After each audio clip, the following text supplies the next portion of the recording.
Hi ho ho, it's me, Boris Karlov, back at us again with a new episode of the Boy Time Podcast. And as always, I'm joined by Babby and Paul.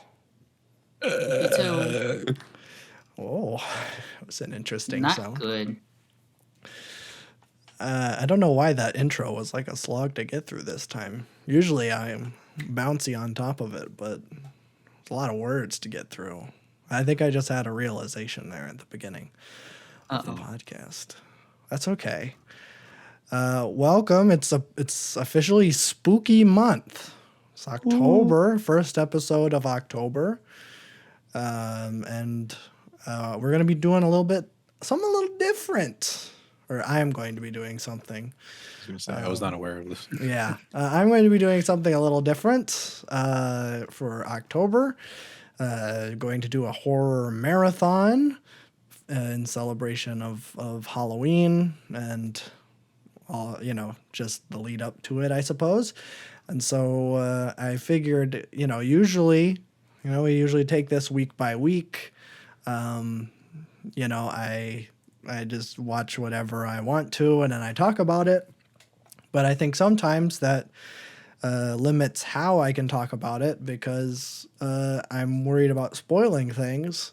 Well, this time I'm going to announce the schedule for October ahead of time, so then people who are listening can watch along. And so I don't have to be as worried about giving things away because I'm giving you a spoiler warning weeks in advance.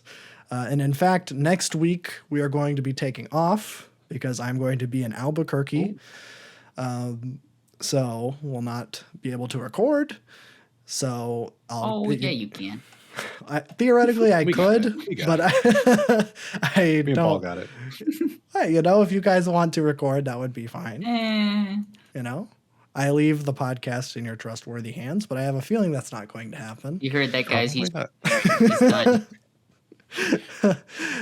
So I'm giving you 2 weeks heads up in advance. So here's what we're going to be watching.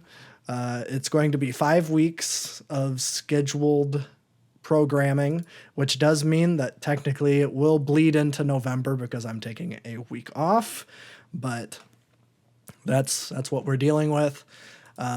So week one, what we're going to be talking about this week, I am not going to give the 2 weeks heads up because these movies are almost, and one is over 100 years old. So Yeah, you can still spoil it, Theoretically, I could, but these movies are so well known that I feel like everybody knows everything about it, even if you haven't seen them. So this week we're going to be talking about The Cabinet of Dr. Caligari, 1920, and then 2 films from 1931, Dracula and Frankenstein. So got some really early horror movies. The Cabinet of Dr. Caligari is regarded by some to be the first horror movie. So we'll be talking about that this week. That's what's going on. But then in 2 weeks, week 2, we are going to be going into the Hays Code era. We'll be talking about the Hays Code and what that is. Basically, it was a series of regulations by the big studio system to kind of regulate and censor art. These were in place in between the times of 1934, and they were officially repealed in 1968. So for over 30 years, and this was not put in place by like lawmakers or anything. This was like self-inflicted censorship on big studios. This was during kind of the Red Scare McCarthy era. Did not want to be too risque or anything. Everything had to be puritanical values and such. So we are going to be looking at some horror movies made during this era. Starting with The Wolfman, 1941, I Walked with a Zombie in 1943, and The Curse of Frankenstein from 1957. So that's going to be on the tail end of it. By that point, the code was less enforced than it was in the beginning, but we'll get a nice little I guess we'll be able to see that, hopefully, with like the 15-year difference there. Week 3, we're going to go into the slasher craze of the 80s, starting with Friday the 13th, 1980, Nightmare on Elm Street, 1984, and Friday the 13th 4, the final chapter, which was not only, it's the best one, but it is, it's funny because it is not only it's not the last one, because they made 10 movies, and this is the 4th one. It's called The Final Chapter. It's also not the only movie in the Friday the 13th franchise to be called the final one and not be the final one. I think like the 8th or the 9th one is called like The Final Friday or something, and then they made a couple after that. So it's all a big lie. But I do want to bring something up because we're doing 2 Friday the 13th movies, Nightmare on Elm Street. I think this people might be confused as to why that is and why I'm not watching something like Halloween or something, which kind of kicked the whole craze off. All of these movies are ones that I have not seen before, and that is what we are doing as the criteria. I have not seen them, but I have tried to kind of sequence them in some sort of theme. So I figured we'll do the first Friday the 13th and then the 4th one, because, I mean, the 4th one is regarded as the best one. That one and the 6th one. And then the first one, I just, I want to see it when Jason wasn't the main bad guy, which is why Frank Ziti actually left production. Gotta bring up Frank Ziti whenever I can. Friend of the show. We know him well. We know him well. He did all the prosthetics and stuff for the first Friday the 13th movie, where I think it's Jason's mom who's the bad guy, the slasher. And then in the second one, they're like, okay, now Jason's going to be the main bad guy. And then Frank Ziti was like, wait, but the whole thing, why Jason's mom is the slasher is because Jason drowned in the beginning of Friday the 13th. That doesn't make any sense. I'm leaving. And you guys will never make another Friday the 13th movie again now that I'm gone. And then they did it. And then they did it 9 more times.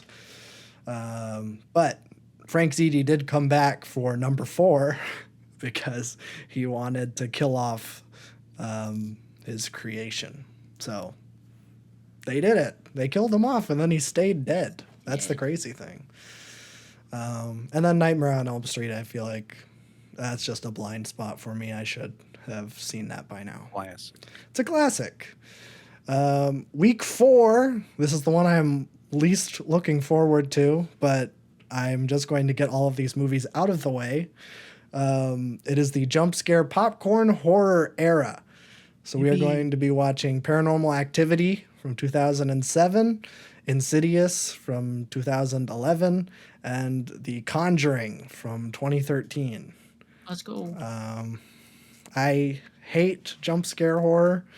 It is, I do not like it at all. And It'll be fine. I'll be fine. I'll do it. And I'm like, whatever. I'll just get them all out of the way. I should probably see them. I know Insidious is regarded as like actually a really good movie, but I know that it is absolutely littered with jump scares. I don't know anything about The Conjuring except they have really milked that thing. The Conjuring is like the new Friday the 13th, where like, except Friday the 13th never got any spinoffs really, except for like the Freddy versus Jason movies, which we are not going to watch. But now it's like The Conjuring and also The Nun and Annabelle, and just like every little thing in The Conjuring has their own spinoff franchise now. So we'll see the one that started it all. And then week 5, the final one, is going to be the modern age. So we are going to start off with the Witch from 2015. VVItch. The VVItch with 2 V's. It's an old-timey movie. It has a young Anya Taylor-Joy in it. So that'll be cool. Moving on to Us from 2019. Jordan Peele's I guess, follow-up to Get Out. And then 2020's The Empty Man. I don't know anything about The Empty Man, but it has a cool poster. So there we go. I don't know. I had to pick a third one. So that is the schedule. I'll post it in the description of this podcast so that you can review it and refer back to it if you are interested in watching some of these movies. Then we will get started in 2 weeks in earnest with the Hays Code era, which I think will be pretty cool. So there's that. That's the schedule. We'll move on to some stuff before we dig into the first week of our Halloween marathon. We do have some news, interesting news, I suppose. We did get a release date for The Boy and the Heron, which is no longer Miyazaki's last movie. I think officially now, like, it was like, yeah, he's not done, but like he officially like reported to Studio Ghibli headquarters with like idea and was like, this is what I want to make. So, it's in pre-production now. So it's officially no longer Miyazaki's last movie, but The Boy and the Heron is coming out on December 8th. So right around the corner. I know it's already been out in Japan for a couple months now, but it'll be cool. I'm looking forward to it. I've heard nothing but great things. So that's pretty cool. I'll be seeing that. I don't know. I'll probably see that opening weekend. And I also wanted to briefly talk about the Wes Anderson short films that came out this last week. It was either this last week or I'm trying to think. I think it was last week. We had 4 Wes Anderson short films, all based on Roald Dahl short stories. The first one was The Wonderful Story of Henry Sugar, and then Poison, and then The Swan, and then The Rat Catcher. The Wonderful Story of Henry Sugar was the longest one. It clocked in at about 40 minutes, and then the other ones were 15 minutes a pop. I say that this is like, as someone who's a big Wes Anderson fan, this is like up there with some of his best stuff, in my opinion. I don't think that people should sleep on these just because they're short films, because these are fantastic. They're each like little short vignettes. I mean, they're all based on short stories. They might have just taken the text and just pasted it into a screenplay format. But I mean, the production value, everything, it feels like a stage play, which kind of goes back to what he did in Asteroid City. But yeah, everything feels very practical. There's like very little cuts. It's a lot of like long shots where like the stage hands, you can see them, like they're in costume to kind of fit in with whatever scene they're doing, but they are there and they are like looking at the camera and like showing the camera what they're doing. So it's kind of a surreal kind of thing. And like all of the actors are constantly looking at the camera.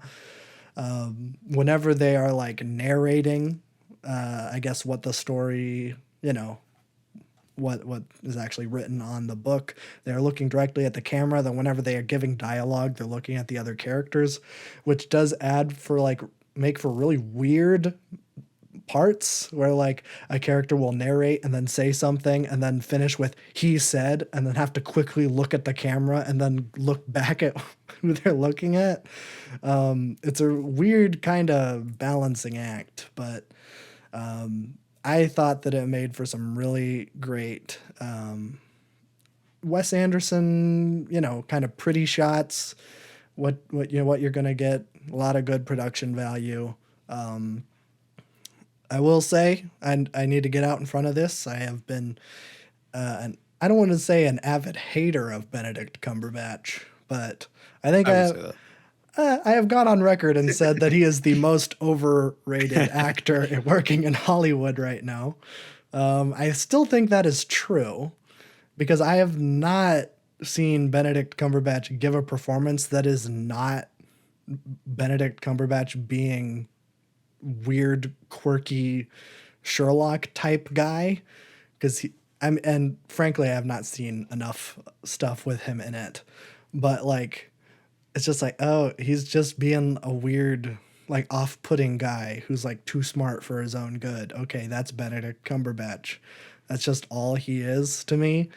And he keeps getting these roles where he is doing that same thing. And sometimes he's doing it in an American accent, but that doesn't change that he is doing the same thing over and over again. And he is in 2 of the shorts here. He plays Henry Sugar in The Wonderful Story of Henry Sugar, and Poison. And I thought that he was pretty good. He's doing something a little different. I mean, it's this weird kind of play-esque thing he's doing with his performance. But I don't know. I was way more impressed with everyone else on the cast, honestly. The cast for all 4 of these, to an extent, are the same people. The main 4 of them are Benedict Cumberbatch, Ralph Fiennes, Dev Patel, and oh frick, I just forgot this guy. I forgot this guy's name last week.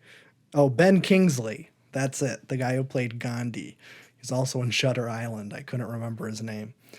Yeah, and it is the 4 of those guys show up to an extent, I think, and well, the rat catcher is really its own thing, and I guess so is the Swan. But Poison and The Wonderful Story of Henry Sugar, I think, have all 4 of them in it.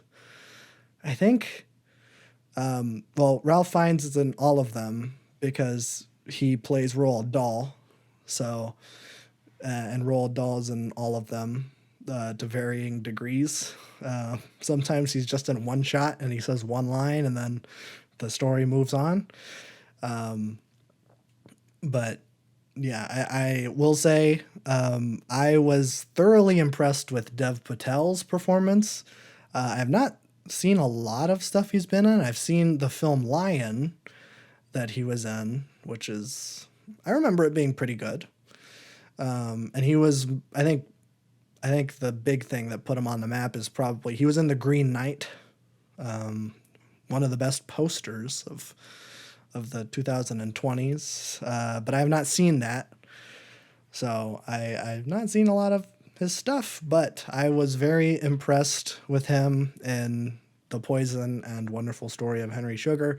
I think he should join the Wes Anderson cast. I want to see him in more stuff. And I thought he fit in great. Benedict Cumberbatch, I don't think really.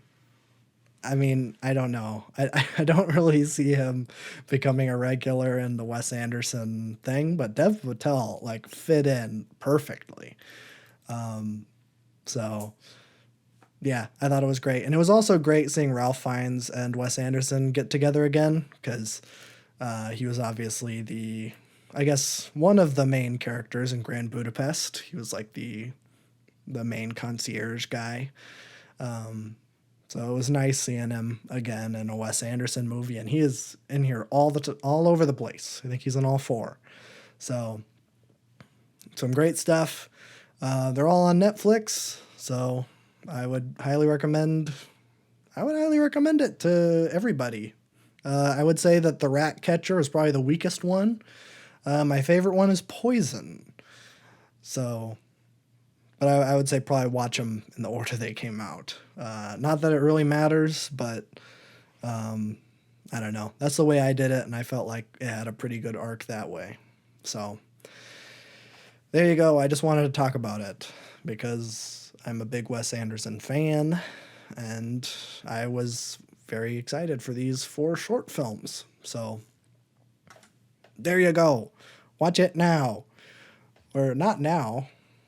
After this After the podcast. podcast. I already watched it now. Sorry. Oh, I already pressed play. I gotta watch it. Well, yeah, that's I gotta pause our recording real quick so I can watch this. Oh, okay. Well, that's fine. Welcome back, everybody that just left and watched all the short films and came back to the podcast. I'm assuming that you watched them all and then remembered where you heard about it and then I fell came asleep. back. Oh, And frick. gave us money. And gave us money. You played all of our podcasts while you were sleeping. Yes. Yes. Which you can do. We can do. Can? None of the podcasts are monetized, but But you could do you it. could do it. Bump up our plays, I guess, which Lord knows we desperately Duration, need. time, view. That's not true. I'm happy with our viewership. It's not very big, but I'm happy with it. But yeah, check out the Wes Anderson things if you didn't just leave and come back. Do it after the podcast, though. But check it out. I think without further ado, we'll jump into the Halloween horror marathon week 1, the pre-Hays Code era. This is, I think, well, not quite. I don't remember where the eras start, because there's generally accepted to be a golden era and then a silver era. But at this point, movies as a medium had only really been around for 10-ish years in the Cabinet of Dr. Caligari's case. The first motion picture, at least feature-length motion picture, was in 1907. And it was a 4-second clip of a black man on a horse. I'm just kidding. No surprise me if really it was, though. but No, that was not the first feature-length motion picture. It was not a 4-second moving picture of a black man on a dang, I horse. thought it was. No, I was just quoting the Nope thing. Us. It's like, I think that was the first sequence of motion pictures, is a 4-second clip of a black man on a horse. I don't remember what the Oh, so first it's real. motion picture is. Feature length. I need to say Iron that. Man 2. It's probably Iron Man 2. The first one was a sequel. Like Star Wars. Oh, that's true. They started with the second one back in 1907, before the And they comic didn't even pick came up the out. other one. Yeah, before Robert Downey Jr. there was even a Robert Downey Sr. Or as he's known, Robert Downey. Robert Downey. But yeah, so we are still in weirdo experimental mode here. We're starting with the Cabinet of Dr. Caligari, made in 1920. This is the oldest movie I've ever seen. Before this, it was Nosferatu, which came out in, I think, 22. Because I watched it last year in October because it was the 100-year anniversary. Well, I'm one-upping that this year by watching a 103-year-old movie. This movie is German-made. It's a silent movie. Clocks in at about an hour and 15 minutes. And straight up, I think I watched a bad version of it. Because I watched it on Tubi, which Sounds reliable. I love Tubi. it was fine, but I think the version that Tubi has might, and this might surprise you, I think it might be a VHS rip. What? Nice. Because the quality was, I think, SD, which you wouldn't think would matter in a movie that is over 100 years old. But I had a really hard time making out what was happening, and I attributed that to the age. And I'm like, oh, okay. Well, it's not, it's over 100 years old. I'm sure the preservation of it, they weren't thinking about that in the 1920s. You probably didn't have HD yet, No, not quite. And it was the 20s in Weimar Republic, Germany. I think they had other things to worry about, namely getting food and taking your wheelbarrow full of cash to the marketplace to get one loaf of bread. So I don't know. That's what I assumed was the issue. But then I went on YouTube and I'm like, okay, what is the point? Like, why do people really like this? Because I walked away being like, okay, like why is this regarded as one of the best like movies of all time? Like you see this movie brought up a lot in like, classic movies that every movie buff should see or whatever. And I was watching YouTube clips and I watched a review and that person was using clips from the movie that were like HD. Like I could actually see what was going on. And I was like, oh, I missed so much. And also, I think the Tubi cut is missing footage. I looked at the runtime of the Tubi one and it was 1 hour and 6. And when I looked up the runtime just independently, it said it was 1 hour 16. So I think the Tubi cut actually cut 10 minutes out. And based on the clips that I saw in the review, were like some of the best shots in the movie. So I feel very gypped. And, I think I goofed. So I'm not going to let that influence my review of this movie because I think I did an accident and whoops. But we'll go into what this movie is and why it's so highly regarded. This movie takes place very like squarely in the German Expressionism period of art. I think a lot of people would recognize the style. It's very, very close to what Tim Burton does. Not so much like modern Tim Burton. Think like Beetlejuice or something like that, where there's like the architecture is kind of like weird and wavy and like, they have like giant houses and everything's just kind of weird and surrealist. And I think so like watching that was like, okay, that's kind of cool. Like the production design was, leagues ahead of what I was thinking was possible in 1920, especially seeing Nosferatu, which mostly takes place in people's houses and a castle that they filmed in for a little bit. But then this one actually, they designed sets and they did some interesting things with like shadow work, which I unfortunately was not able to see in the Tubi cut. But the plot of the Cabinet of Dr. Caligari is that there is this guy who's named Dr. Caligari, and he is I'm going to have to, I think I remember what it is, but I might be wrong. It's a somnambulist. Obviously not a thing that exists, and when I looked it up, it did not give me a clear answer.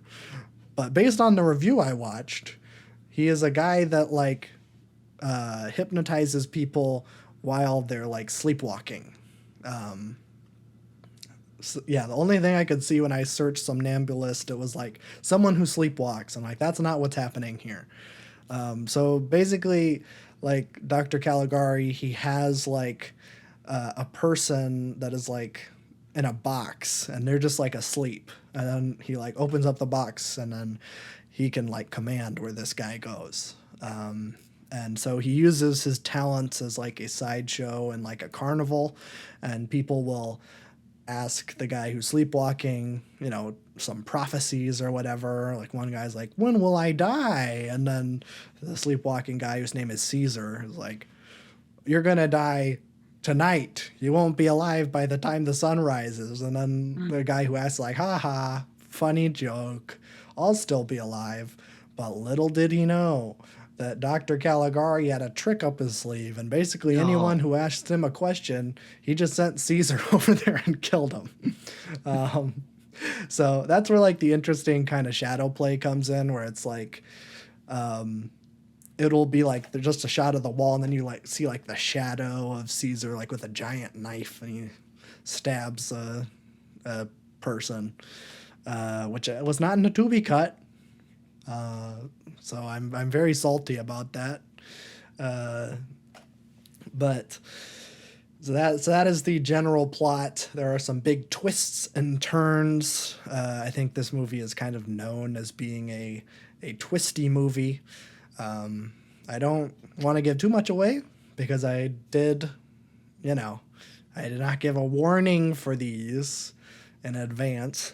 And this movie is kind of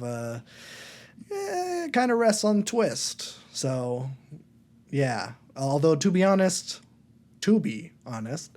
I was not able to really make out what the twist was in the Tubi cut.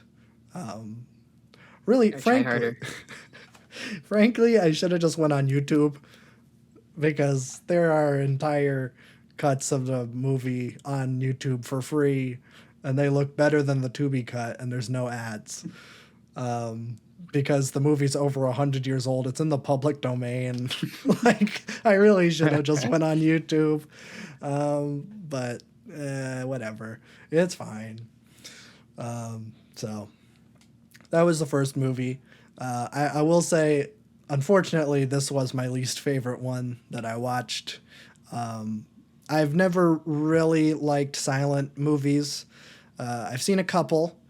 I still think Nosferatu is better than... I like this one, Nosferatu over Cabinet of Dr. Caligari, but I also like City Lights more than I like Nosferatu. So this is my least favorite silent movie that I have seen, but overall it is a genre that I do not really like a whole lot. But I know that they are regarded as classics, and this is certainly not the last time I'm going to be talking about a silent movie on this podcast. It will be the only time I talk about a silent movie in the month of October and the first week of November. Because we are going to be talking about Dracula and Frankenstein. Both movies came out in 1931. They're both talkies. Sometimes they talkie a little bit too much, if you ask me. Haha, very funny. The thing that is kind of funny about this movie is that they both came out in the same year, and there's like a cast overlap. The person that plays Renfield in Dracula plays Igor in Frankenstein. The person that plays Van Helsing in Dracula plays one of the doctors that helps Dr. Frankenstein once his experiment is complete and dealing with the monster. So it was just kind of weird seeing those two faces back to back, because I watched Dracula first and then I watched Frankenstein the day after. So I was like, oh, wait, is that the guy from Dracula? Oh, wait, that's the guy from Dracula. So it's kind of fun. And also, Igor in this version of Frankenstein is named Fritz. So I don't know when that changes. I also don't know what that character's name is in the book. But, yeah. The thing that is interesting, we'll talk about Dracula first, because that's the one that I saw first. This version of Dracula, fun fact, is not based on the book Dracula. It is based on the movie Nosferatu, which is kind of about Dracula, but they never say the word Dracula in Nosferatu, mainly because they did not get permission from the author of Dracula. But they do say Dracula in Dracula, obviously. But they also say Nosferatu. But and to be honest, I have not read the book Dracula. I have a cursory knowledge of what happens in that book. And this movie does not really go into that at all. I'll say that the best thing about this movie is Bela Lugosi as Dracula. He is like genuinely creepy, and some of that is, obviously the great costume, and it's a very iconic look. For decades after this movie, when people thought of vampires, it was Bela Lugosi style. The big cloak with the big collar that's popped up and the slick back hair, and doing the claw motion that you have to be double jointed and Hungarian to do, according to Ed Wood. And so yeah, I am self-admitted a very big fan of the film Ed Wood, which goes into the private life of Bela Lugosi much later in life. So it was kind of fun to watch this movie after seeing Ed Wood, which I'm sure now that I watch Ed Wood again, there's going to be things that I notice. But again, this movie, I was kind of disappointed by it.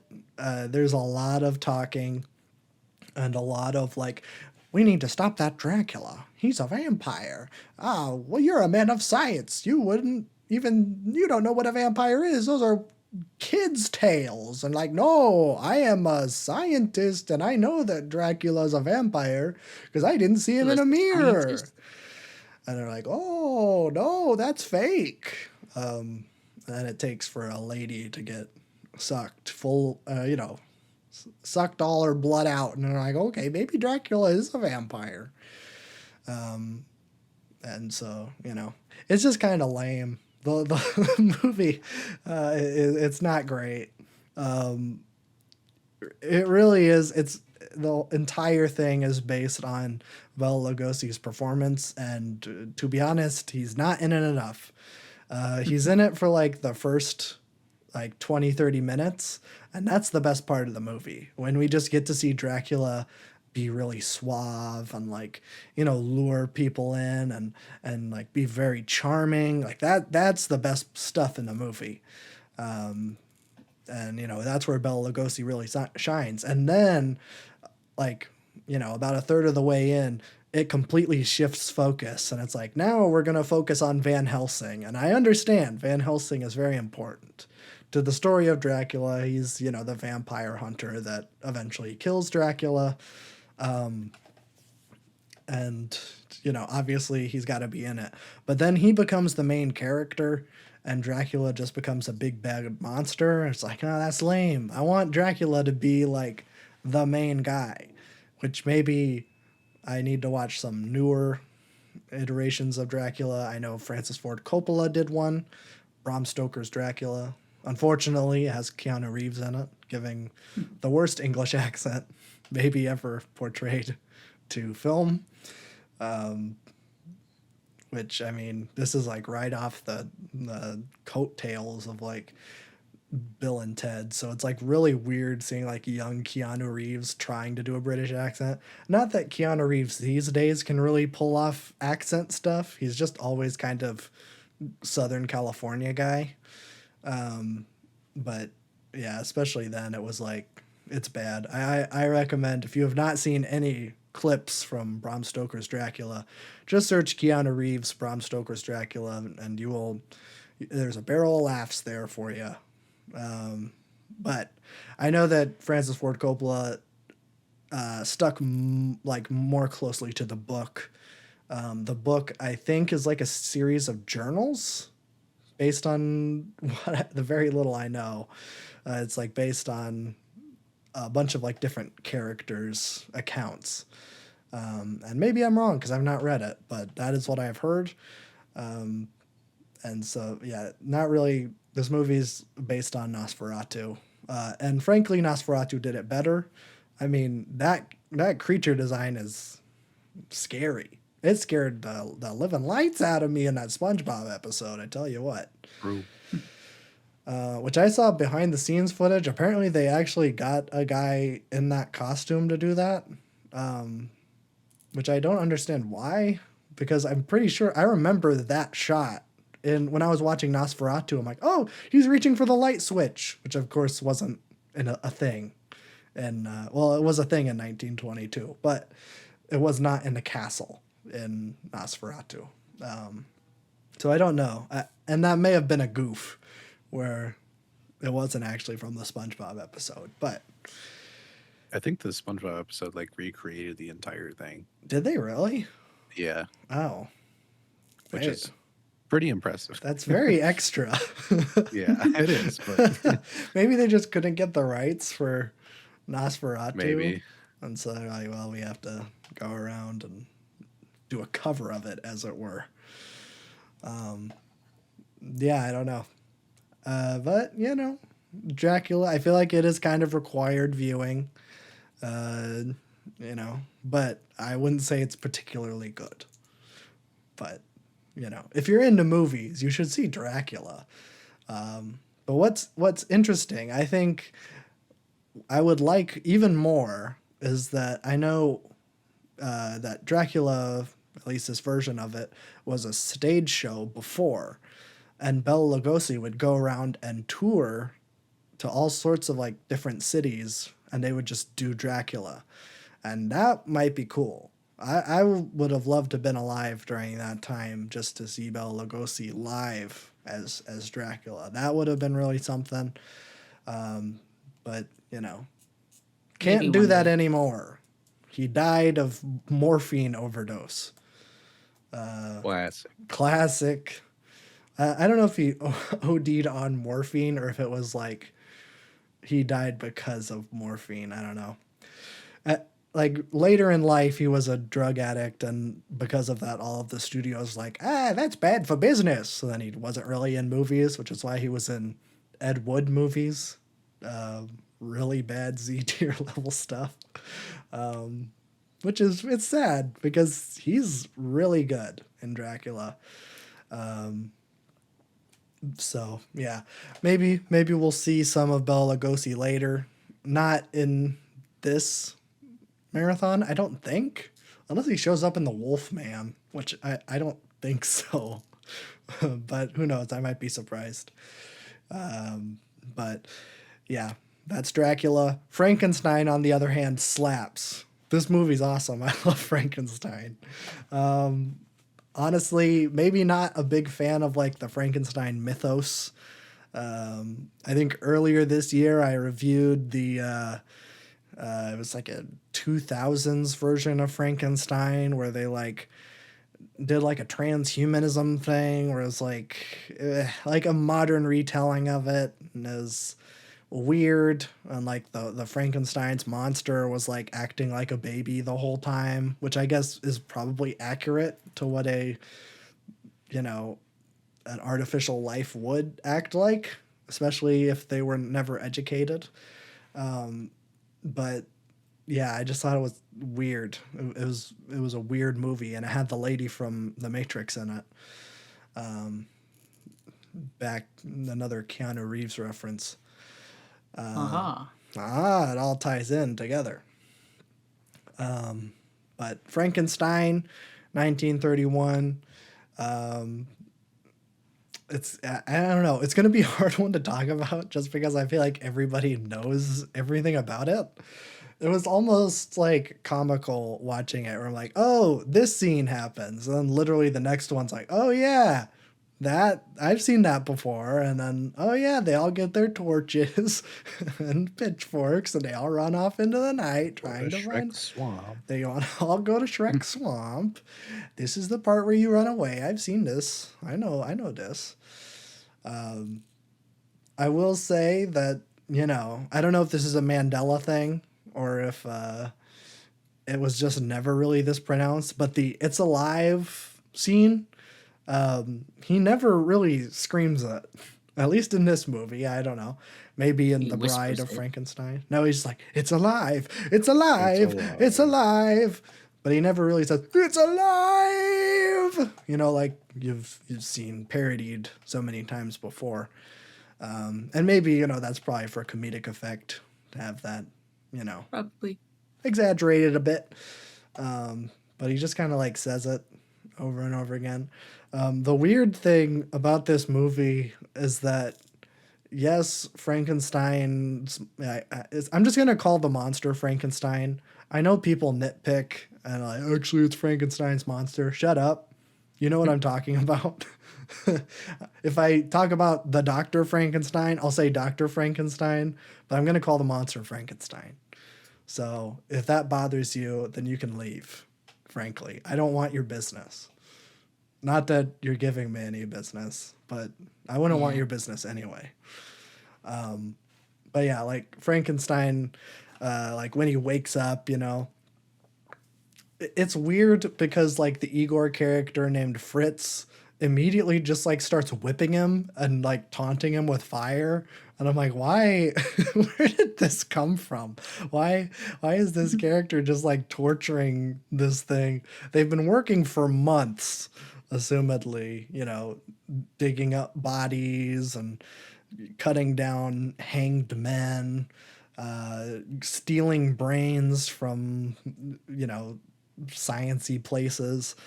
And then they finally do it. They achieve their goal, and then the assistant guy's like, I'm gonna just walk around him with fire and whip him a bit, just for fun. And then Dr. Frankenstein's like, oh, he's always taunted him, you know. I don't. It's like, dude, step in. Why are you letting this happen? So that was kind of weird, but you know, it was the 30s, so. It was probably fine. You know, it was fine back then to beat children, essentially. I guess that was true. You could beat children in the 30s. Suppose, yeah. Yeah. Oh, yeah. I don't know if you could whip a child. Well, I don't want to say that because, you know, at least in America, you could whip children as long as their skin wasn't white. But I don't really want to get into that. Let's get back to Hollywood. That's a different kind of Frankenstein movie, one that I don't want to watch. That's the blaxploitation Frankenstein movie. Yeah. If it has Rudy Ray Moore in it, I would watch it. I do eventually want to watch the blaxploitation, I guess, recreation of The Exorcist, which is just called Black Exorcist. That sounds good. Straightforward. Yeah, they made it. I think it was never officially released because the studio that made The Exorcist saw it and was like, "This is literally a shot-for-shot recreation of our movie. You can't do that." And so I think it was never officially released, but I think you can find copies of it, you know, floating around out there. So if someone took the time to like shot for shot recreate my movie, I'd take that as an honor and be like, yeah, do what you want. Well, yeah. Well, I'm sure actually, I don't know. William Friedkin's a weird dude. But I don't know if he specifically had a problem with it. It was the studio that was like, don't release a movie and make money. Don't make money off of essentially our movie. That. It would be like if, like, what's that Breaking Bad parody? The frick. I want to say Ozymandias, and that's definitely not it. That's definitely not it. It's not a parody. It's just kind of like it's just is it Argentinian? I think it's Argentinian, yeah. It's an Argentinian remake of like specific episodes of Breaking Bad. I don't think it's every episode, but it's the big ones. And I don't know how that was released. I don't know the story of that, honestly. I should. It was just so good they had to let it. I don't know. I've seen clips and it doesn't look... Well, I was about to say it doesn't look as good as Breaking Bad, but like that kind of goes without saying. That kind of goes without saying.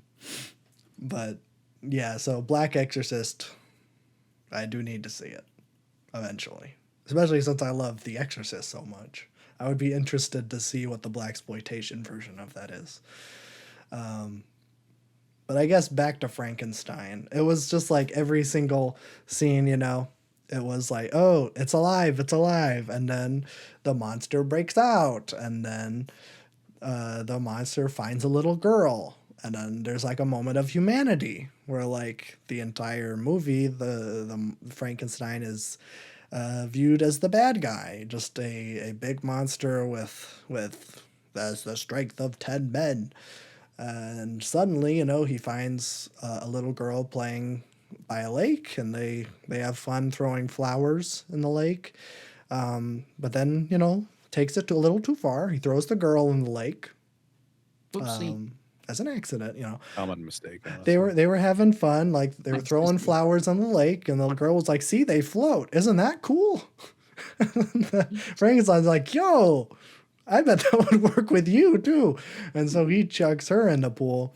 Little did he know she can't swim, so she drowns. But eventually she does float. So Oopsie. True. proves the point. But that does make the town quite angry that he murdered a small girl. So then, they all grab their torches and they go up to there's a windmill where Frankenstein is holed up, and he kidnaps Dr. Frankenstein, and then they have a tussle, and he chucks Dr. Frankenstein on one of the blades of the windmill, and then he falls down, and then they're like, "He's alive, it's fine, let's burn the windmill." And then they burn the windmill, and then the movie ends. I really should have been this abrupt with all of the other movies, because all of these movies just end. And then it cuts to fanfare and credits that are 20 seconds long, because it took 30 people to make a movie back then, which is awesome. I will say it was kind of weird in the opening credits of Frankenstein. It had the cast and it had who they're playing. But then the monster was just credited as question mark. I'm like, that's weird. I've never seen a question mark in the opening credits of a movie before. But then in the closing credits, they're like, "Don't worry, guys. The monster was played by Boris Karloff." And I go, "Okay, thank you." Which we might be seeing more of him. Boris Karloff was all over the place in horror movies. I don't know if he's going to be in any of the movies that we have coming up, but this won't be the last time we talk about Boris Karloff, I'm sure. But that'll do it for this week's little adventure into the horror movies of yesteryear. All very influential, especially Dracula. I guess all of them kind of are. I'd say The Cabinet of Dr. Caligari is probably the least, because it's a little artsy German movie that I don't know how many people saw, especially here in the States, until way later. But that'll do it. So next week we'll be off, but then the week after we'll be watching The Wolf Man, I Walked with a Zombie, and The Curse of Frankenstein. Which Why would he walk with a zombie? That's a great question, and this is before Night of the Living Dead. So this, when we're talking about a zombie here, it is little little monsters that are like Caribbean things, which I'm sure we'll talk about, because it's probably going to be problematic, considering it's a movie from 1943. They always are. They always are. I would say it's a great year. A great year for movies. I wish I was alive in 1943. Me too. Me too. Would have been great. I would have loved to be in Iwo Jima. I don't know if that happened. That probably didn't happen in 1943. Wasn't it? No, that wasn't. I don't know why. I would have loved to be in the Battle of the Bulge. Yes. That definitely wasn't What a in great name. 1943. Yes.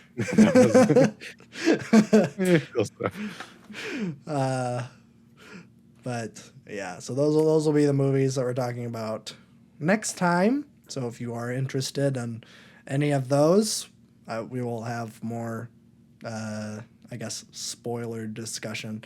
Although I did kind of go into the ending of Frankenstein, but I mean, It's Frankenstein. it's Frankenstein. Everybody knows that story. So That's that. I did look ahead at the cast of The Curse of Dr. Frankenstein, and who they have playing Frankenstein is a wild choice. I'll just say that. It is the the legend Christopher Lee. Of course, most known for playing Dracula, which is interesting. I didn't know that he played Frankenstein. But what's interesting is that Peter Cushing plays Dr. Frankenstein, who Peter Cushing played Grand Moff Tarkin in the original Star Wars movie, which was a role originally offered to Christopher Lee, and Christopher Lee turned it down because he's like, "This is stupid. I don't want to be in a sci-fi B movie." And then Peter Cushing just got all the royalties, you know. He made that Star Wars money, and then Christopher Lee's like, "I made the biggest mistake of my life." But, you know, fortunately for Christopher Lee, he was able to, to rectify that decision by being in Attack of the Clones. There you go.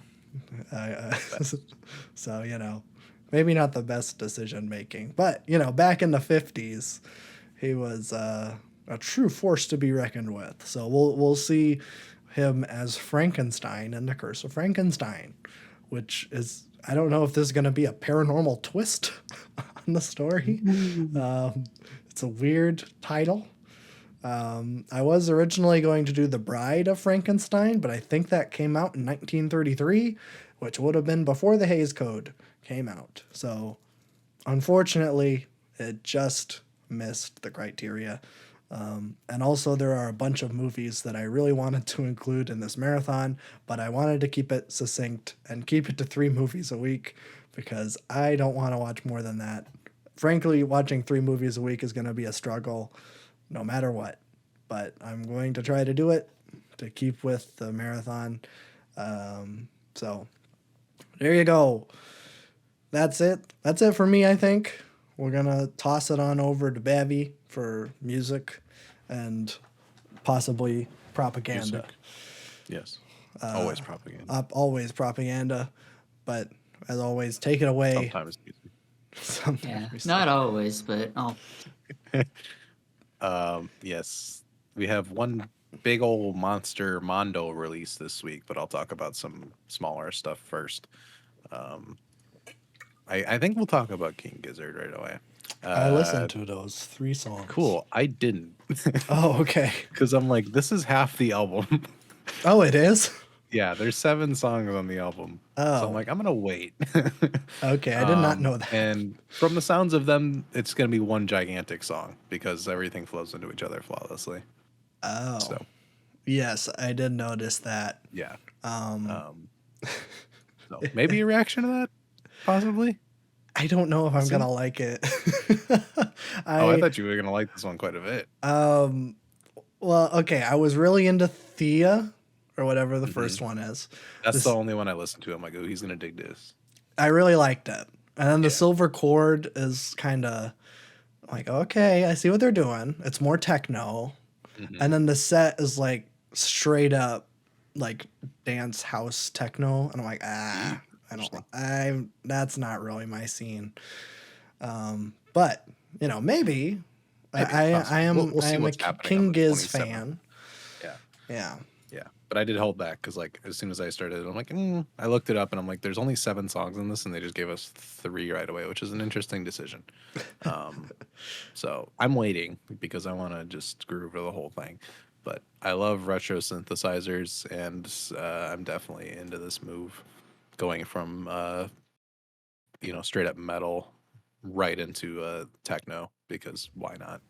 I feel like this kind of polar opposite thing is just how King Gizzard operates at this point. So yeah, it is. Yeah. But yeah, so that comes out 27th. We might do a video on it, might not. I don't know. We'll figure it out later. And Sufjan dropped a song today. Didn't listen to it because we're doing a reaction on Friday. Probably we'll talk about that after. Yes. I think, yeah, One O Tricks Point Never released an album this week too. I do want to get to that eventually. Okay. Because that's getting some pretty good reviews. And I'm a fan of One O Tricks Point Never. I'm into some beepity bops every now and then. Um, yeah, I think the only other thing, Blockhead released a single to the new album that's going to come out in November, I believe. Blockhead is on Backwoods, which we will be talking about soon. And this is a kind of, it's his album, but there's a lot of collabs on it, like a lot. So got like Danny Brown and Bruiser Brigade and Billy Woods and everybody you could probably think of in that realm. So that's very exciting. So that comes out November, I believe. But I think that's it for new stuff besides the big old boy. Are you sure about that? Oh, is there more? Is there more? Well, are you excited for the Random Access Memories drumless Oh yes, release? the drumless version. Spotify sent me a notification, and it's like, "There's a new Daft Punk album. Click to save." I'm like, "What?" And then it's a drumless version of Random Access Memories. I'm like, "I hate you." I know, I got that too. And I listened, they released Within drumless. And I was kind of excited because I'm like, okay, if we are getting like new arrangements of these songs without drums in them, that has some potential. Did But they just it, go in the stems and delete the drum? yeah, they literally just went in and deleted the drum track, which That's makes awesome. the song flow less well because there's That's not so the cool. drum fills that transition in between the segments. So it's kind of jarring. Yeah. So I was like, oh, well, crap. That's not going to be as good as I thought It's it weird was. that Random Access Memories is getting like this 50-year-old album treatment where they do like literally every single version humanly possible That's just to true. like get collectors to buy it. I'm like, usually this happens with albums that came out in like the 60s and 70s. Yeah. It's like, this is the Beatles anthology. Here's Yeah. Octopus Garden without the bass in it. Demo from like 4 years, no bass, no guitar, Yeah. just instrumental. But it's it's a, what is it, 10 years old? 15 years old? I think it came out in like 2012. Yeah, 10. So it's like 10 years old. I guess it's because Daft Punk, no, 2013. I guess it's because Daft Punk is over, so they're trying to just like Milk it. get every last ounce of it out. Yeah. But whatever. I mean, It's fine. I don't think I ever need to listen to a drumless version of Random Access Memories, but if I'm really bored one day, I might listen to it. After listening to Within, I am definitely not going to check it out. I'm just, nah. It's like, this is not just worse. Like, I don't Yeah. understand. Like, because that record is so like perfect. Like, everything is there for a reason. So just taking one thing out just makes it worse than the whole. So Exactly. I'm not into it. Yeah, I think I'd agree. I'm okay with drumless stuff, but not when the songs are specifically made to have drums in them and then they just like delete it. Yeah. Not the Yeah. biggest fan of that usually. But yeah, I think that's pretty much it for like new stuff that came out this week or new news. We still have that Boy Genius EP coming next week, Friday. The rest. And we also have a West Side Gun album, so we'll be tuning in for that as well. But my album that I was most excited for probably the rest of the year came out this week. We got Arm & Hammer's We Buy Diabetic Test Strips, a mouthful of an album to say. But I mean, it's a fitting title for what this thing is. So we have 15 songs, 53 minutes. Yeah, this is there's a lot here. I'm not gonna like dive super deep into everything, but I'll have a couple examples of certain things as we go. But this one was interesting because like hearing the 3 singles, I thought we were in for one thing, which was gonna be aggressive, in your face, weird, like, you know, experimental hip hop type beats. And then they dropped, and my expectations were like completely in the wrong area. First listen, I was like, this is cool, but I didn't get it. There was some songs where like that stuck out right away, but like overall the singles felt like they were the most cohesive songs, and that was it. Listened to it again the same day, got a little bit better. You know, it was still pretty good, but I still had no idea what to think of it. Then I gave it like, you know, a good 5 or 6 hour rest. Looked into the album title and tried to kind of reframe how I was thinking about the album, and then we listened to it Friday night on the speakers, just me and my girlfriend, and just focused on the music, and that's when it clicked. I think we were both kind of like in a trance from the minute it started. It was really weird, but yeah, this thing is. I think it's. I'm just gonna come out and say it's the best Arm& Hammer record they've done, which is kind of crazy because I think they've been pretty consistent since they've started. Before this album, I would go between like the last four they've released and say that's their best one on any given day. Everybody knows how much I love Haram. That one's still really great, but like if you put Haram next to this thing, it's kind of insane, the difference, because Haram's like the big thing I loved about Haram was the atmosphere they were able to create and how weird and off-putting it was. It was felt very menacing and mysterious, and people that dug into it got a lot of reward doing that. And it just had this really eerie kind of hostile vibe, but it was also very psychedelic and tried to draw you into the soundscape. This one kind of like outclasses it in every way. I feel like all these Arm& Hammer records sound like you're listening to a hip hop album. You're listening, you can hear the beat, kind of where all the instruments are at. But once you get to this one, it opens up and there's an entire soundscape, which is really, really, really strange. I have not heard this in like a hip hop record very much. The mixing of it and everything sounds like it was made to be like a dream pop record. Like it's so spacious, it's kind of insane. Um, there's things placed in really random places that fill up the entire mix around your head, and it's really, really disorienting. Um, but it's yeah, that's just like my initial thoughts on the soundscape, without getting into any single song or anything yet. But yeah, I looked up the album title and just kind of tried to figure out what was going on with "We Buy Diabetic Test Strips" because it's such an awkward album title, to go along with kind of an awkward album in general. But essentially, like these kind of posters and things are all over the place in New York, and I'd imagine any other inner city low income part. But essentially, it's like because when you're insured and you have diabetes, you get a ton of test strips, too much, in fact. So what people do is they sell secondhand test strips to people because they have extras, for cheaper than you would get. Because if you don't have insurance, you don't get that. And for people that are diabetic, this is literally a life or death thing that you need, and it's not free. So these signs are kind of everywhere from like I don't want to call them scalpers, but it is kind of like scalping, except it's for life-saving healthcare. And these are plastered all over the place in New York. And then adding on to it, like all the album artwork and stuff for this, and the liner notes and all that, it's like posts that are like light posts that are just filled with ads and missing posters and things that are just torn through and ads upon ads upon ads. So it really kind of helps build where this record's trying to get you sound wise, of just constantly being advertised to, and these advertisements of life-saving healthcare that you need to buy secondhand because like your government won't give it to you for free despite you literally needing them to survive. So that's just the title. We can start going into it. There's a lot of themes here, and it's going to seem kind of messy. I have like one song pinned down. I usually get one song pinned down from Billy Woods or Arm & Hammer records, and then it takes me a long time to kind of figure out the rest.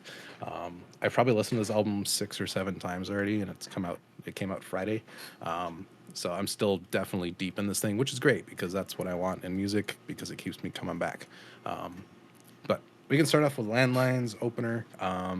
Immediately, we have JPEG Mafia production, which is fantastic.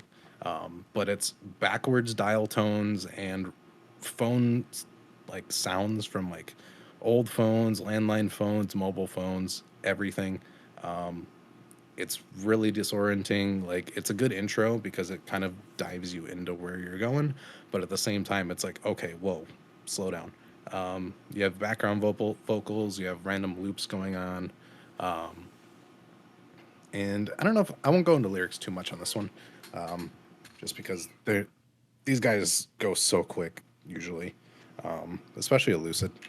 I feel like a lot of these beats were made for Lucid to do his thing on, and then Billy Woods kind of adds onto it, which is a great dynamic because a Lucid on his own needs a little bit of help usually, in my opinion. But I mean, they're both fantastic across the whole album here.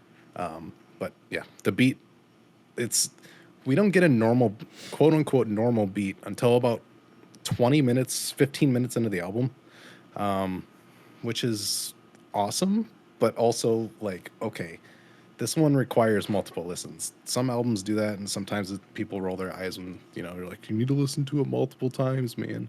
But it is definitely true. I've listened to all of their stuff, and this one threw me for a loop for a couple of listens, which is like kind of insane. And I kind of like that it did. I haven't had that in a while where an album just like completely stumped me. But very good opener. Peggy does fantastic on the production. This kind of starts the theme of like old technology versus new technology. I think this plays in the album theme too, because like when you're in these inner city areas, a lot of people are still using technology from, you know, 10, 20, 30 years ago. The cars are going to be a lot older, all that kind of thing. So it's just pulling you deeper into this inner city theme that they're going for. You can hear railroad tracks and just random ambient noises and sirens and horns across the whole album. But after Landlines goes right into Woke Up and Asked Siri How I'm Gonna Die, which was the second single, I believe, also Peggy production. They changed the mix a little bit on this one. I think I actually like this one better. I think this is just what Peggy does. I feel like every time he releases a single and then drops an album, there's two different mixes on it. I don't know why he does it, but it's kind of cool because, like, since I've listened to that track so many times, I'm like, ooh, that sounds different. But really good song still. I still enjoy it quite a bit. I think I like it more in the context of the album than I did as a single, because as a single, it felt really weird because this is not, it's a hip hop song, but there's like barely any drums. The beat is not really a beat. It's more like a sound collage. It's kind of soothing, but also kind of eerie.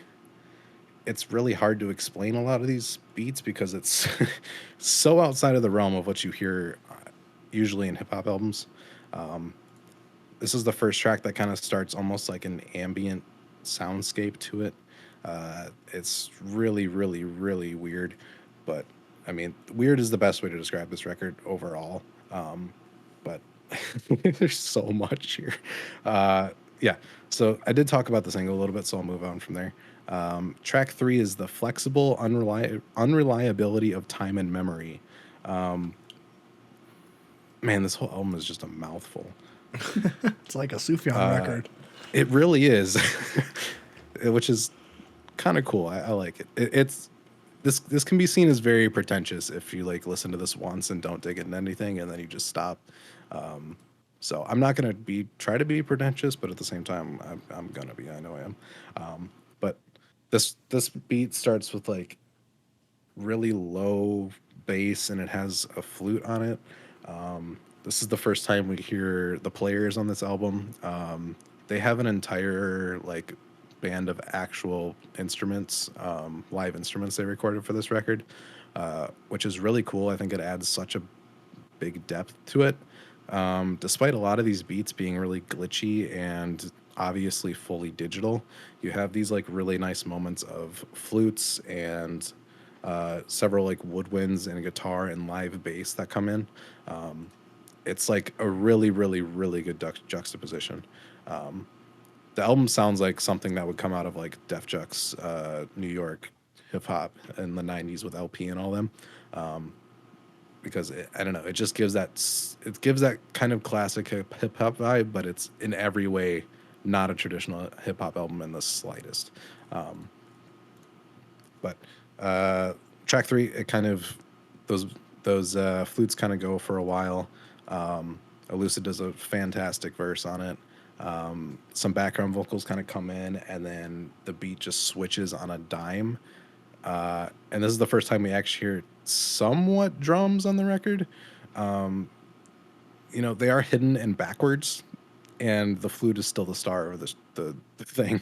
But this is where I'll start with some lyrics, because before this, it was like near avant-garde songs because there was so much weirdness happening and they were just spitting words at you that I think it'd be impossible to pick out things on first listen.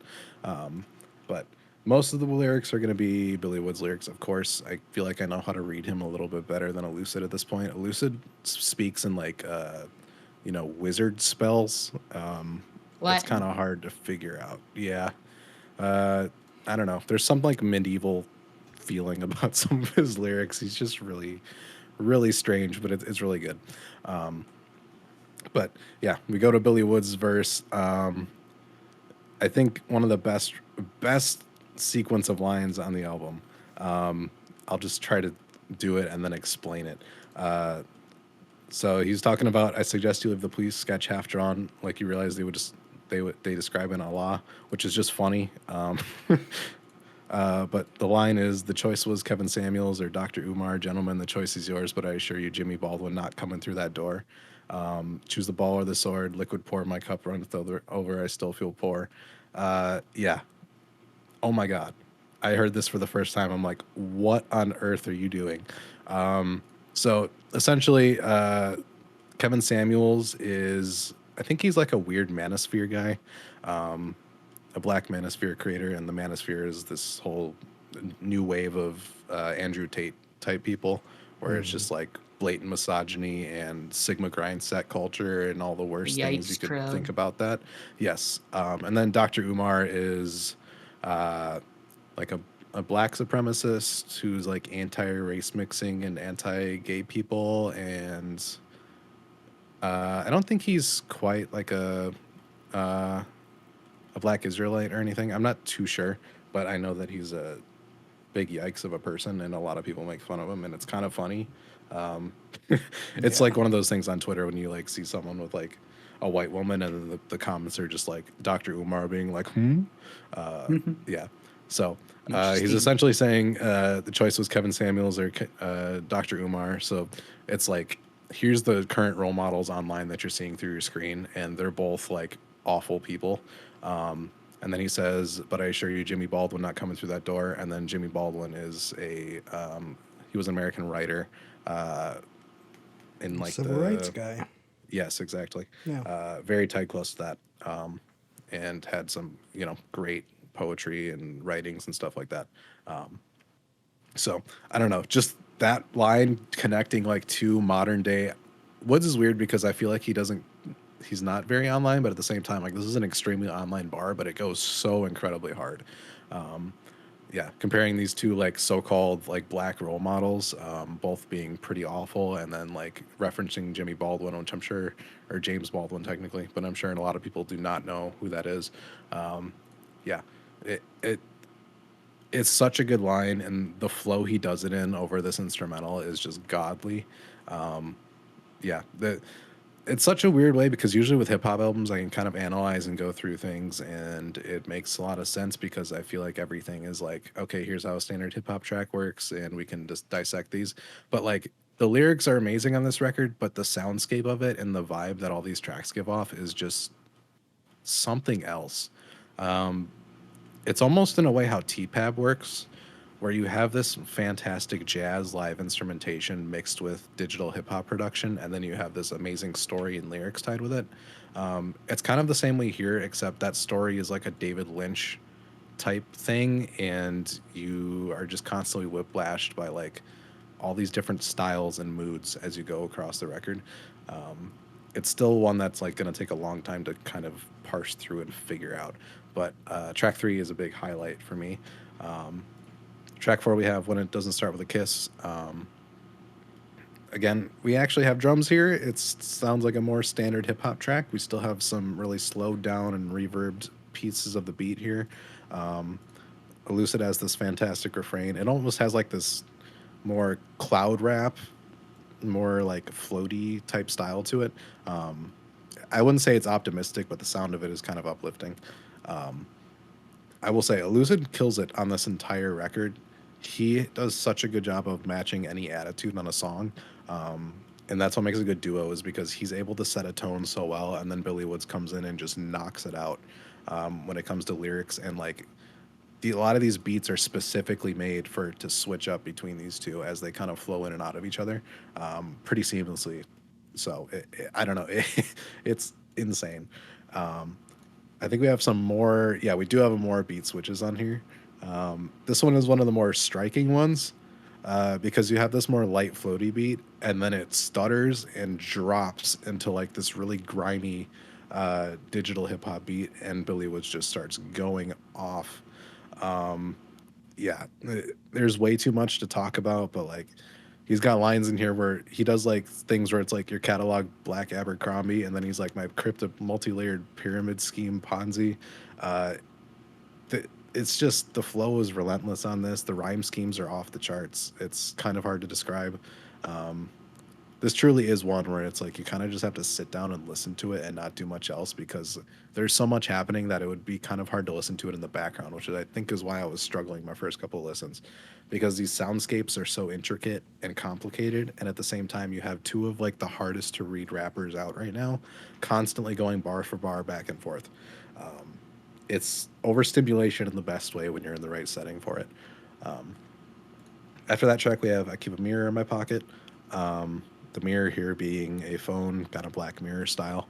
Um, Starts with a weird kind of xylophone ambient intro, and then again sounds like a standard hip hop song. I have some jazz elements here, some live horns and stuff. Um, who's the feature on this one? Cavalier is the feature on this one that starts off the song. Never heard of him. He's got 3,000 listeners, so I don't think he's on Backwoods or anything, but he does a pretty good job. Um, but again, this is where the album brightens up a little bit.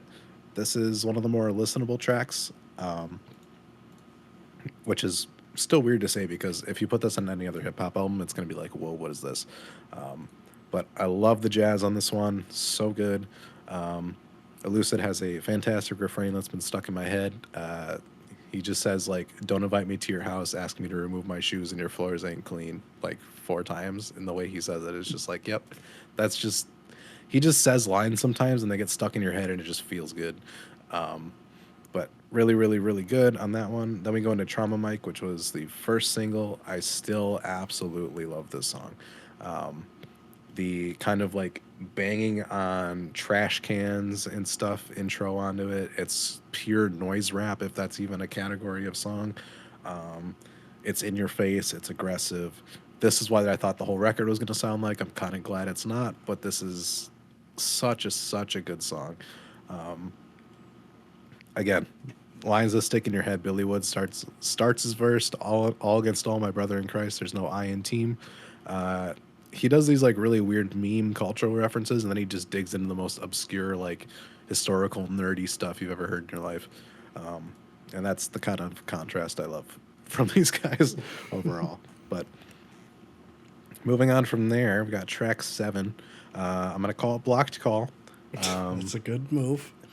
Yes, but there is more to that. That word actually, Niggardly, it does have a meaning. It's not attached to the racial slur at all. It just means excessive, greedy. But as history went on and language evolved to where there was a racial slur, this word got phased out.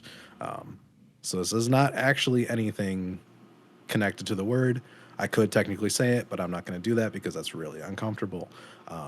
So people don't really use it anymore, but it's important to kind of like figure out what this song's about. And again, just smart writing. The dude's like, he's just smart. He's like, yeah, I'm going to take this old word, make a little double entendre about it. No big deal. It's really, this is maybe one of the best tracks on the record. This beat is so nasty. August Fanon worked on this one. There's always a song or two on Arm & Hammer records which are just so like gritty and dark and like disturbing, where it's like you always wait for that one song. I think this is it. Man, this just feels like walking through like a dark alley at night and there's a train in the background. It's just so good. The beat flips a little bit. Elucid basically just sets up the song for Billy Woods, which I think is a good move because he's got 3 full verses of just, man. Billy Woods can get really mean when he wants to, and it's really nice when he kind of brings it out because he can go from this very like astute, educated, like historical kind of rapper, and then he just goes into this, and it's like, you do not want to mess with this man. This is like disturbing stuff. Really great verses. It does kind of dig into the meaning of that word. He kind of does this like very drastic switch where it's like he kind of goes into like him over other people, and he doesn't care what happens to people and that kind of thing. And the refrain on this song is so good. He says, "My heart pumped ketamine" as a refrain, and the way it hits is just so good. Absolutely amazing. After that, we have "The Gods Must Be Crazy," which was the final single. I talked about it a little bit last week, but this is actually the song that I think I understood the most, and I feel like I can talk about this one at length a little bit. I'm hoping all the other songs have a lot of stuff for me to pick out like this, because this is just like masterful in the way that all of this ties together. So this was the one that's produced by LP. Crazy beat. I love it. One of my favorites on the record. Not my favorite, like out of all of them, which is surprising because when I first heard this beat, I'm like, "Ooh, this is the one." Little did I know what we were getting through all this, but yeah, the title is a reference to the 1980 movie "The Gods Must Be Crazy." I believe this movie was about like a Coca-Cola bottle like being thrown out of an airplane, and then it's like falls somewhere in an African tribe, and then they like worship the Coke bottle. Nice. Yeah. So it takes this concept of quote unquote civilized people, like, you know, having this technology, and then when it goes to quote unquote uncivilized people, they kind of like worship it and like do this really weird kind of hoisting up of this object. It's kind of a weird, definitely racist, sentiment. Mm. So that's the first reference to that. The first verse, Billy Wood says 5 lines and then leaves for about a minute, and I can't believe he just leaves it on this. The song starts and he goes, "Zimbabwe, Rhodesia, drive-in movie theater, Toyota Cressida, heavy metal speaker, don't kill the messenger, Henry Kissinger, my album's only feature," and then he just leaves. Hardest opening I've heard in a while. Obviously, Zimbabwe, Rhodesia. Rhodesia was before Zimbabwe was founded. There was a civil war, and then the Zimbabwe Revolutionary Government won, which is also where Billy Woods is from, and his father worked in that government. So we have some tie-ins immediately there. Don't Kill the Messenger, Henry Kissinger is my album's only feature, is just a bar. But I mean, Henry Kissinger has wreaked havoc on Africa and Southeast Asia and South America. One of the worst people to ever exist. Dianne Feinstein died, which was cool, but like I feel like they're still taking the wrong people. Yeah. He's right there, but that's for another day. But yeah, Henry Kissinger did a ton of horrible things to Africa. Back to Billy Woods. Elucida has a really great verse, but again, like he speaks in wizard tongue, and I don't know how to even start with him. For the most part, he's like a scene setter. Like he's the dude that writes the storyboards and sets the scene through words perfectly. Billy Woods is the one who kind of knocks it down from that, which is great. But Billy Woods enters again. The happiest Africans. How I started my verse for Live Aid '85. Rehearsed for We Are the World and got cut for Chris Hayes. This is referencing Live Aid, honestly, and that whole We Are the World thing.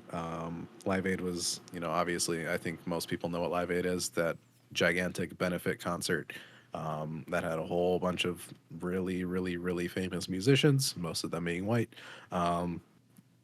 for a kind of fundraiser to help relieve the famines that were happening in Ethiopia.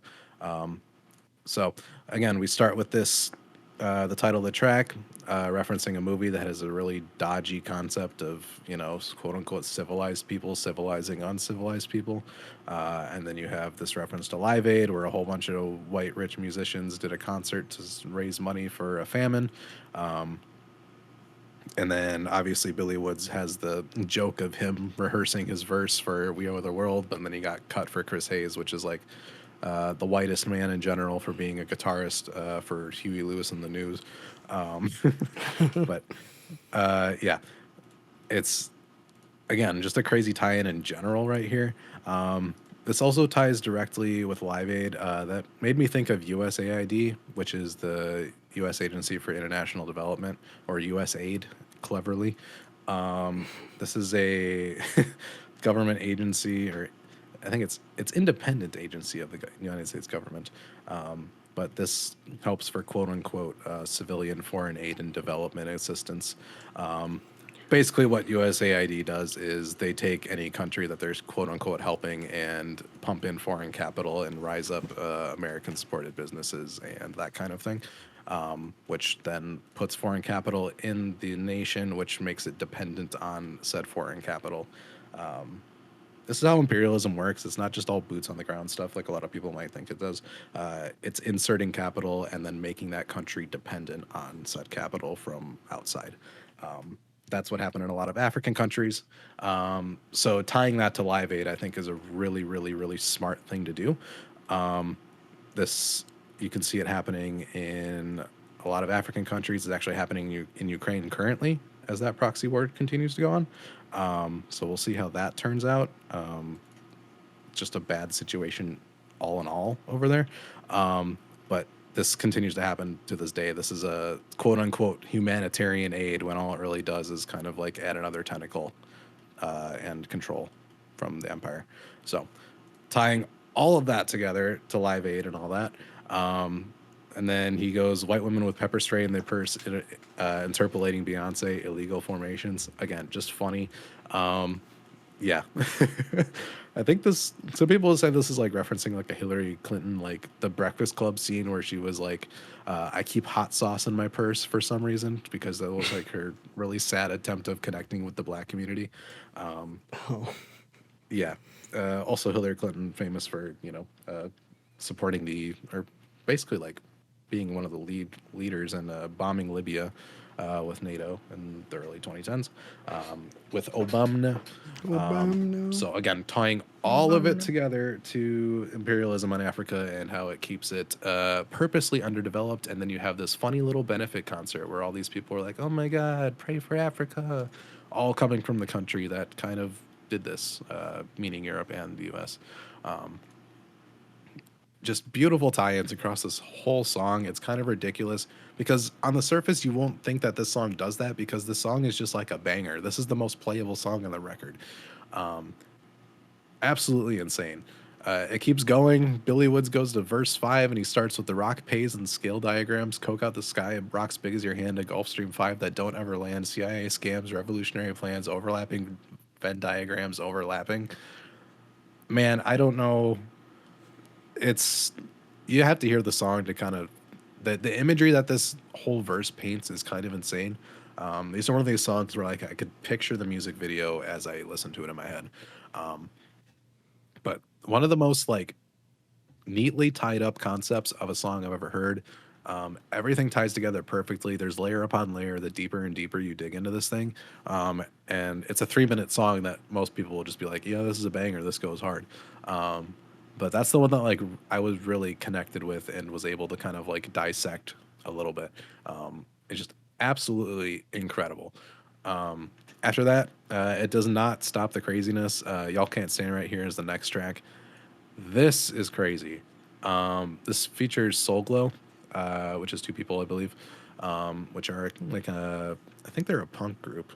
I know I think they had a really good album last year. I just have not listened to it yet, but I kind of have to after this. Opens with this crazy jazz sample.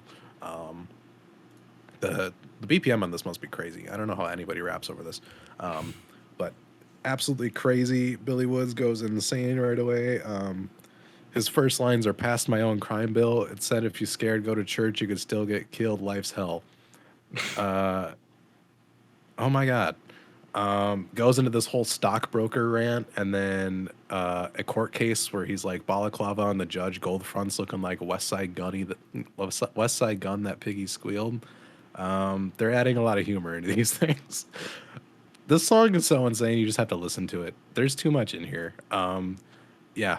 One of the members of Soul Glow is called Jungle Pussy. She's on 2 of the songs in this record. She's crazy. It's awesome. Yeah, the song does not stop. It's insanity upon insanity. Everybody's going really fast. There's a breakdown where I thought the beat was changing, but no, it's just like a almost metal-esque screamo moment, and then the song continues. It's and then the last part of this song, there's a complete beat switch, and there's like some arpeggiated guitars, and that's it. And Billy Woods just goes over that until the song just ends. I This was the craziest song I've heard in a while. This comes right after the song with the LP beat that kind of like will break your subwoofer if you're not careful.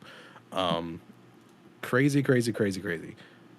Yeah, I guess Elucid on this one goes into like a really cool verse about like this really satirical verse of like he's like, what kind of world is this? And then he describes like, you know, mangoes being free, drugs being clean, taking your time, chilling, no taxes, like some kind of backwards world. And he's like, what kind of world is this? So really cool motifs on this. After that, we slow down a little bit, at least for one track, which is good. Total Recall's the next song. Kenny Segal beat here, fantastic. It's what you'd expect from Kenny Segal. It's kind of scratchy, old school. Really nice backing vocals on this one. It still has more of this kind of jazz kind of feel, which is really great. But fantastic. Empire Boulevard follows that. Got some more Jungle Pussy on this song. Really good. Curly Castro, I think, is the standout feature of this track, though. I feel like he's on every single Arm & Hammer record. He was, I think he did, what was he on her? Chicharrones, I think. I've seen Curly Castro live and in person. He's a very cool guy. He's very chill, very funny. But when he gets on Arm & Hammer records, I don't know what happens to him, but he like turns into like the most evil person you could imagine. His refrain here is just like demonic. And he goes very nice and calculated with his verse. This beat has like a very nice sub bass that kind of dips you lower into the song constantly. It's kind of a drunken kind of feeling, almost a waltz. Really, really, really good. After that, we got Don't Lose Your Job, which is straight chill jazz rap.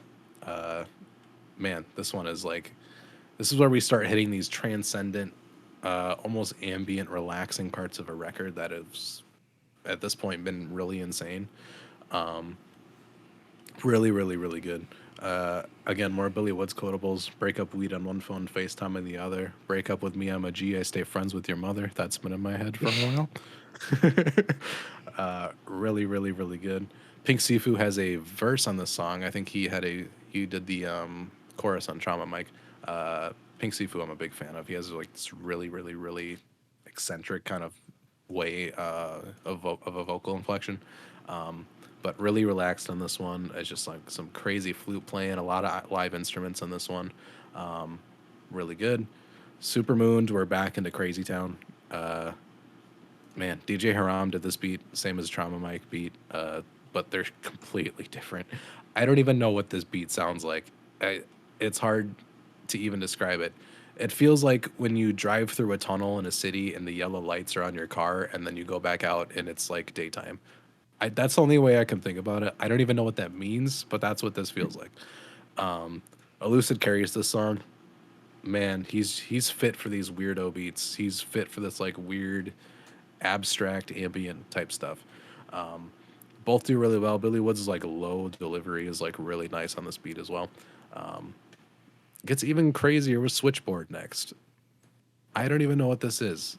It sounds like there's an electric current through the song, and there's like a constant whirring of like an engine or something, and that's the beat with the drum pattern. And it's like, what am I even supposed to think about this? This is the most disorienting track on the record, I think. It's a constant refrain from Elucid, offbeat, loud, for the first like 30 seconds while you're still trying to digest this beat. A lot of, I don't want to say gibberish from him, but again, it's like there's a lot of like separate refrains that make you feel certain things and give you certain imagery in your head, and that's what he's good at. But it's a lot to take in on the first listen. Billy Woods has this really kind of creepy verse about like, I don't know. He's like, I can't see it yet, but something's coming. And the beat kind of sounds like something ominous is coming. It never comes, but you're like on that edge that whole time. But he has this really weird verse about like shuffling through a moratorium and then finding your mother in one of them. And it's really strange. And then finally we reached The Key is Under the Mat. Peggy's back, last song. I'm glad he has three beats on this record. I'm so glad they squashed this beef because this record would not be what it is without Peggy. I feel like they specifically needed him for this album. Pretty good outro. Again, it's a little bit more laid back. It has this kind of Arm & Hammer mantra type style of an outro. Stone Fruit did the same thing on Haram. It's kind of a come down from the craziness you just witnessed, but really, really, really good. And that's the whole record. It's completely off the wall, crazy. Could not have expected this at all. There's still a lot to dig into. I feel like I've picked out a couple of the tracks and I am pretty familiar with them, but some of the other ones are just completely over my head still. But with that, like the soundscape of this record is just as important of the lyrics. You get everything from like near avant-garde hip hop beats to jazz rap to noise to more ambient live instrumentation jazz. Absolutely crazy. I'm guessing Fat Possum gave them a little bit more of a budget since this is their first album on Fat Possum. Everything else was on Backwoods. And it kind of shows. Like this thing sounds like you're listening to it in 4D instead of like a normal hip hop album where it's like, drums and everything are on the same plane. This, it's like there's bells and things ringing around your head constantly. There's dial tones, there's voicemails, just like all over the place. Yeah, this is one where it will definitely scare a lot of people off. It's getting pretty good reviews, but from what I'm seeing, people that usually aren't in tune with their music or people that just kind of like listen to whatever's new and then move on aren't getting a whole lot from this. This is definitely one that requires a lot of listening. It completely breaks the mold of any hip hop album I've probably ever heard. Yeah, it has that effect of Injury Reserve's last album where it's like this is so outside of the realm of what hip hop is. Like if you showed this to someone 40 years ago, like whatever rapper in the 90s, they'd be like, "You're crazy that you want me to rap on this. There's no way I can do that." Yeah, absolutely incredible. I think this might take my album of the year slot over Swans. I'm not sure. They're kind of neck and neck. This is continuing to grow on me though. Yeah, so I recommend it. It's a tough listen, but it's very rewarding. It's definitely one where you kind of have to just like sit back with it and just let it take you places because it takes you a lot of places. It's 53 minutes long. There's a lot to it, but at the same time, it's like I want more, but I'm very satisfied with what we got here. They're just on a different level than everybody else at this point. I don't know how to like oversell it enough. Like they are just completely operating on their own wavelength. And that's really where like these breakthrough creative records really come through because all the Arm & Hammer records are really good, but this one's just different. Like the whole vibe of it, the soundscapes, everything is just really, really, really different. I thought they were going back to like a straight shooter Paraffin where it's like heavy beats, insane production, aggressive flows, but this one gave you kind of everything. You still got that psychedelia and just the eeriness of these two, but it's just kind of like turned up to 10 to the point where like a lot of this could just be almost avant-garde if you don't read into lyrics. So yeah, absolutely fantastic. I combined my segments a little bit. I didn't do it as much as I thought I would have for this album, but at the same time, I don't really care that I didn't because like this speaks to you in actual music more than it does lyrics, which is like really surprising from those two. But I mean, still absolutely amazing, near perfect. I will have more to say about this at the end of the year, most likely. But yeah, that is the big boy and probably the longest album review I will do in a while. That's it. That's it. Yippee. All right, cool Nice. beans. Well, I don't know what's going to happen next week, but I think that'll do it for our We show. won't be here to cover it. That's right. That's right. I won't be here. I actually do know what's going to happen next time. I already scheduled it out. I can't say that anymore. Yeah. I will be able to after November. But I do like this idea. So we'll see how successful it is of scheduling out little marathons. I've been watching a film review podcast called Film Spotting, and they do something similar. right now they've been doing a marathon of African cinema, which I definitely need to watch some. Yes. They recently talked. Kanji's Harvest. I don't think they've talked about that one yet. They're starting older, so Oh, they okay. at least I where think that I'm one's like at. 60s or 70s. Yeah, I think they just reviewed Black Girl, which I think Mhm. is 60s Senegal. I think. I think the only Better African. touch book Hollywood. I don't know. I hope so. I think, well, besides the Wakaliwood hit films, I think the only other African movie I've seen is Z, the Algerian movie about political corruption in Greece. Oh, Oh, yeah. I forgot you Grease. talked about that.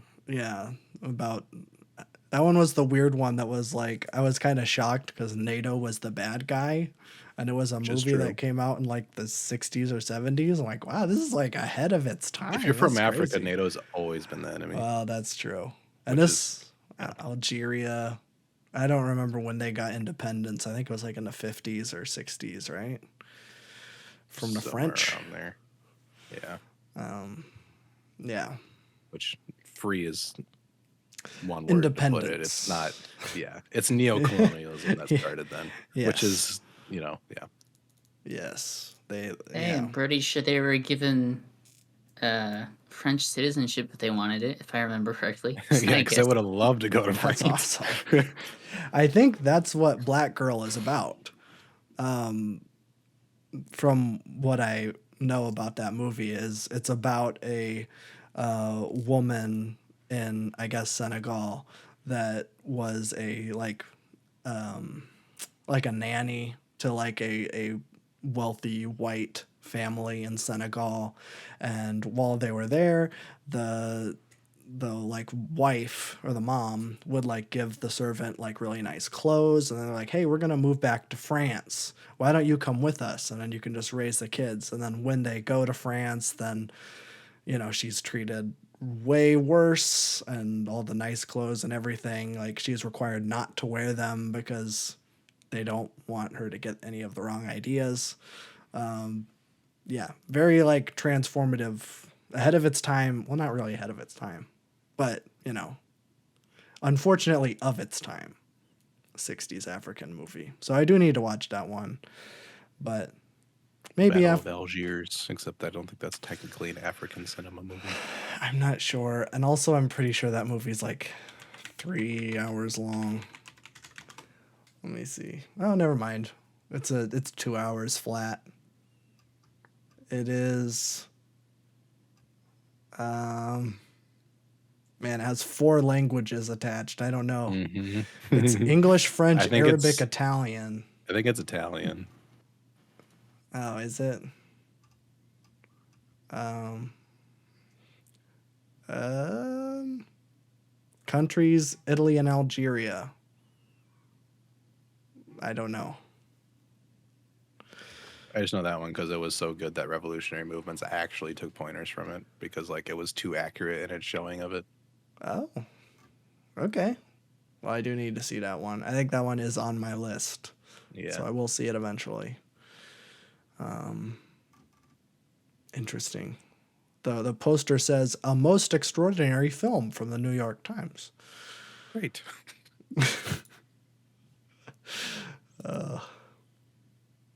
But that'll do it. So next week we'll be off. On the week after, week 2 of the marathon. Check out the description for what we're watching. And yeah, that'll do it. Bye bye.